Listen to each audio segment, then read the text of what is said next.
Hi welcome சால். நான் இன்றைக்கி வேர்க்கடலை பொட்டுக்கடலை ரெண்டையும் வச்சு தான் ஒரு ஹெல்த்தியான ஸ்நாக்ஸ் ரெசிபி ரெடி பண்ணியிருக்கேன். வாங்க பார்க்கலாம். அதுக்கு ஒரு பேனை நல்லா சூடு பண்ணிவிட்டு 50 கிராம் வேர்க்கடலையை நல்லா வறுத்து ஒரு பாத்திரத்தை மாற்றி வச்சுக்கணும். 50 கிராம் பொட்டுக்கடலையும் நல்லா சூடு பண்ணி ஒரு பாத்திரத்துக்கு மாற்றி வச்சுக்கணும். நான் இன்றைக்கி தோல் நீக்கின வேர்க்கடலை தான் யூஸ் பண்ணியிருக்கேன். தோலோடு இருந்தாலும் வறுத்துட்டு நம்ம தோலை நீக்கிக்கலாம்.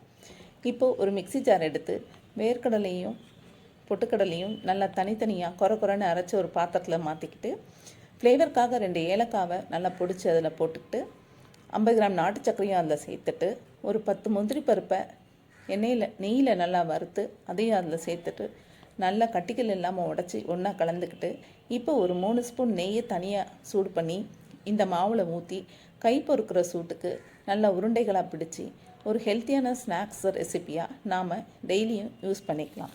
வேர்க்கடலையில் இருக்க ஒமேகா 3 சத்து நமக்கு நோய் எதிர்ப்பு சக்தியை அதிகரிக்கிறது. நியாசின் மூளை வளர்ச்சிக்கும் இரத்த ஓட்டத்தை சீராகவும் உதவுது. பொட்டுக்கடலை நம்ம உடலில் உள்ள கெட்ட கொழுப்புகளை கரைச்சி உடல் எடை குறைக்கவும் உதவியாக இருக்குது. இவ்வளோ ஹெல்த்தியான இந்த ஸ்நாக்ஸ் ரெசிப்பியை நாம் ரெடி பண்ணி வச்சுட்டு டெய்லியுமே ஒன்று நாமும் சாப்பிடலாம், நம்ம குழந்தைகளுக்கும் கொடுக்கலாம்.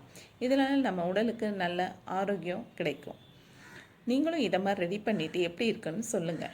உங்களுக்கு இந்த வீடியோ பிடிச்சிருந்துன்னா லைக் பண்ணுங்கள், ஷேர் பண்ணுங்கள், கமெண்ட் பண்ணுங்கள், சப்ஸ்கிரைப் பண்ணி என்னோடய சேனலுக்கு சப்போர்ட் பண்ணுங்கள்.